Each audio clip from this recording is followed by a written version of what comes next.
আজকের টপিকে প্রবেশ করার আগে ফার্স্ট অ্যাম্প্লিফায়ার কি বুঝে নেওয়ার প্রয়োজন। দেখো, অ্যাম্প্লিফায়ার হলো যে কোনো একটা ইলেকট্রিক বা ইলেকট্রনিক্সের সার্কিট যার কাজ হলো একটা উইক ইনপুটকে স্ট্রং আউটপুটে পরিণত করা, মানে একটা উইক এনার্জিকে স্ট্রং এনার্জিতে পরিণত করা। কিন্তু এনার্জির কনজারভেশন থেকে আমরা জানি যে উইক এনার্জি থেকে স্ট্রং এনার্জি মানে এনার্জি বাড়ানো। তো শক্তিকে তো এইভাবে বাড়িয়ে দেওয়া যায় না, কি করে সম্ভব? তাহলে শক্তির সংরক্ষণ নীতি কি মানে না এই ধরনের সার্কিটগুলো? না, এই ধরনের সার্কিটগুলোতে অফকোর্স বাইরে থেকে একটা এক্সটার্নাল এনার্জি সোর্সের প্রয়োজন হয়। এখন তুমি বলবে যে স্যার আতশ কাচ তো দেখেছেন, তো ও তো বড় করতে পারে, একটা বস্তুর আকার বড় করে দেখায়, তো অ্যাম্প্লিফাই করলো, তো সেখানে তো কোনো এক্সটার্নাল এনার্জির সোর্স নেই, তাহলে কি করে সম্ভব হলো? দেখো, আতশ কাচ অ্যাম্প্লিফাই করে, ওর অ্যাম্প্লিফাইং পাওয়ার আছে, কিন্তু ও রিয়েল তৈরি করে না কোনো কিছু। মানে একটা চাকা দেখতে পাচ্ছি, সত্যিকারের কি চাকাটাকে বড় করতেও পারে না, তার বদলে একটা ইমেজ সৃষ্টি করতে পারে যেটা তার কোয়ালিটির মধ্যে পড়ে, বাট এটা সত্যিকারের একটা জিনিস পাওয়া গেল না। কিন্তু ইলেকট্রনিক সার্কিট সত্যিকারের একটা উইক ইনপুটকে একটা স্ট্রং আউটপুটে পরিণত করে। তাই অফকোর্স এখানে সত্যিকারের এনার্জির বৃদ্ধি হচ্ছে, তাই এক্সটার্নালি এনার্জি সোর্সের প্রয়োজন আছে। চলো এবার আমরা এই বিষয়টাকে মাথায় রেখে ট্রানজিস্টারকে কিভাবে অ্যাম্প্লিফায়ার হিসেবে ব্যবহার করা যায় সেটা বুঝে নিই। তো এখানে একটা আমরা ট্রানজিস্টার দেখতে পাচ্ছি, যার বিভিন্ন পার্টগুলো সম্পর্কে আমরা হয়তো জানি, তাও একবার বলে দিচ্ছি। এই পার্টটাকে এমিটার বলা হয়, এই পার্টটাকে বেস, এই পার্টটাকে কালেক্টর বলা হয়। এখন এই এমিটার ও বেসের মধ্যে ইনপুটকে অ্যাপ্লাই করা হয় এবং কালেক্টর ও এমিটারের মধ্যে আউটপুট নেওয়া হয়। তাহলে দেখতে পাচ্ছি ইনপুট ও আউটপুটের মধ্যে এমিটার পার্টটা কমন আছে, তাই একে বলা হয় কমন এমিটার মোডে কোনো ট্রানজিস্টারকে অ্যাম্প্লিফায়ার হিসাবে ব্যবহার করা। এখন এটা যেহেতু এনপিএন ট্রানজিস্টার, তাই এটাকে কমন এমিটার মোডে এনপিএন ট্রানজিস্টার বলবো, যদিও কমন এমিটার মোডে পিএনপি ট্রানজিস্টারকেও অ্যাপ্লাই করা হয়। তো চলো এবার আমরা ব্যাপারটাকে অ্যাপ্লাই করার জন্য সার্কিটটা কিভাবে তৈরি করতে হয় সেটা দেখে নিই। কারণ ট্রানজিস্টারের বায়াসিংটা খুব ইম্পর্টেন্ট একটা পার্ট। আর বায়াসিং মানে হলো ট্রানজিস্টারের সঙ্গে রেজিস্ট্যান্স ব্যাটারি যুক্ত করে এমন একটা সার্কিট তৈরি করা যাতে এই ট্রানজিস্টার সবসময় অ্যাক্টিভ রিজিয়নে থাকে, না স্যাচুরেশন না কাট অফ রিজিয়ন। তাহলে কিন্তু অ্যাম্প্লিফায়ার হিসেবে ব্যবহার করা যাবে না, তাহলে আবার সেটা সুইচ হিসেবে ব্যবহার করা যাবে। তো অ্যাক্টিভ রিজিয়নে আমরা রাখলাম এবং অ্যাম্প্লিফাই যাকে করবে তাকে অ্যাপ্লাই করব। তাই এই পার্টটাকে ইনপুট পার্ট বলা হবে, ইনপুট সিগন্যাল এখানে অ্যাপ্লাই করা হবে, আর আউটপুট নেওয়া হবে এই দুটো বিন্দুর মধ্যে। তো কেমন হবে সেটা? তো একটা ইনপুট সিগন্যাল অ্যাপ্লাই করলাম, দেখতে পাচ্ছি এর হাইট কম, তার মানে এনার্জি কম, বাট এটা সময়ের সাথে সাথে ভ্যারিয়েবল।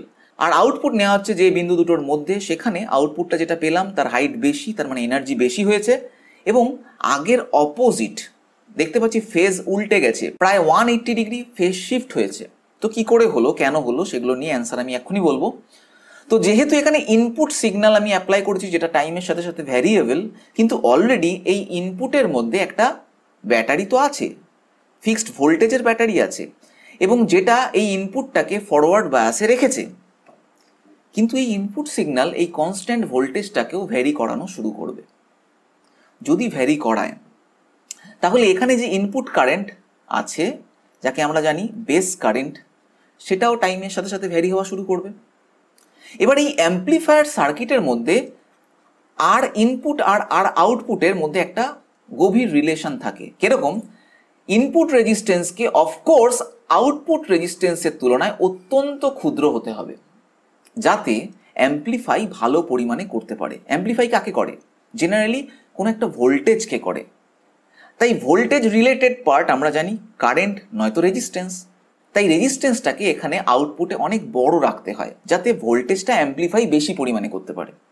তো যাই হোক, এখানে ইনপুট সিগন্যালটার জন্য ইনপুট ভোল্টেজ ভিবিবি ফ্লাকচুয়েট করা শুরু করলো, যার জন্য ইনপুট কারেন্ট আইবি সেটাও ফ্লাকচুয়েট করা শুরু করবে।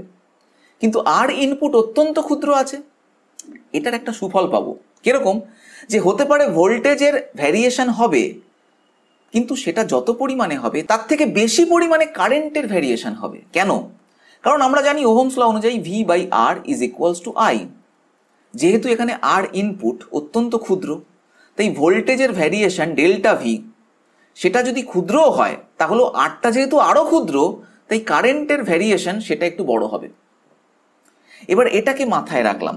দেখো, তাহলে আইবির ভ্যারিয়েশন ভালো পরিমাণে হচ্ছে, তাহলে আইবি যদি ভ্যারি করা শুরু করে, সেটা এই সার্কিটের আউটপুটেও ট্রান্সমিট হয়ে যাবে, যার মানে আউটপুট কারেন্ট আইসি সেটাও ভ্যারি হওয়া শুরু হবে। আর আইসি যদি ভ্যারি করে তাহলে এই আউটপুট ভোল্টেজটাও ভ্যারি হওয়া শুরু হবে। চলো এই আউটপুট ভোল্টেজটা কত হবে সেটা একটা ম্যাথামেটিক্যালি ক্যালকুলেশন করে দেখে নিই। দেখো আউটপুট ভোল্টেজ নেওয়া হচ্ছে এই দুটো পয়েন্টের মধ্যে, আর এই দুটো পয়েন্টের মধ্যে আছে ভিসিসি, আর কারেন্ট যাচ্ছে রেজিস্ট্যান্সটার মধ্যে দিয়ে আইসি। কারেন্টের ডিরেকশন থেকে আমরা বুঝতে পারছি যে আমি লিখতে পারি V output is equals to VCC minus IC into R O, কারণ কারেন্টের ডিরেকশন পজিটিভ থেকে বেরোচ্ছে, তাই সেই অনুযায়ী এক্ষেত্রে আমরা এই ফর্মুলাটা লিখব। এখন আউটপুট ভোল্টেজ যদি ভ্যারি করে তার মানে delta V output is equals to VCC তো চেঞ্জ হবে না, কারণ এটা তো কনস্ট্যান্ট ভোল্টেজ, তাহলে এটার ভেরিয়েশনটা জিরো। তাহলে চেঞ্জ হচ্ছে কে? আইসি চেঞ্জ হচ্ছে। তাহলে আর জিরো তো কনস্ট্যান্ট, আর জিরোটাকে বাইরে নিয়ে গেলাম, তাহলে চেঞ্জ ইন আইসি। তাহলে আউটপুট ভোল্টেজের ভেরিয়েশনটা হচ্ছে মাইনাস আর জিরো ইন্টু ডেল্টা আইসি। এই মাইনাস সাইন ইমপ্লাই করছে যে আউটপুট ভোল্টেজটা ইনপুট ভোল্টেজের তুলনায় অপোজিট ফেজে আছে, পুরো উল্টো আছে। এখানে যেদিকে আছে তার 180 ডিগ্রি ফেজ উল্টে গেছে একটা। এবং আর জিরো যেহেতু অনেক বেশি, আউটপুট রেজিস্ট্যান্স যেহেতু অনেক বেশি, তাই আউটপুট ভোল্টেজটাও অনেক গুণ বেশি হয়ে গেল ইনপুটের তুলনায়। ব্যাপারটা বোঝা গেল? তাহলে এই বিষয়গুলোকে মাথায় রেখে আমরা পরীক্ষায় যে সমস্ত প্রশ্নগুলো পাবো সেগুলো কি কি আসতে পারে সেগুলোতে চলে যাই।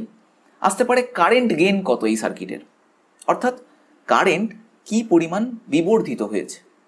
তো একটু আগে আমরা দেখেছি যে আইবি কারেন্ট সেটা হচ্ছে ইনপুট কারেন্ট, আর আইসি কারেন্ট এটা হচ্ছে আউটপুট কারেন্ট। তাহলে এক্ষেত্রে কারেন্ট গেইন, যেটাকে বিটা দিয়ে প্রকাশ করা হয়, beta is equals to change in IC divided by change in IB. মনে রাখবে এখানে যেহেতু সিগন্যাল ইউজ করেছি এবং সেটা এসি সিগন্যাল টাইমের সাথে সাথে ভ্যারি করছে, তাই আইসি বাই আইবি না লিখে আমরা delta IC by delta IB বলবো।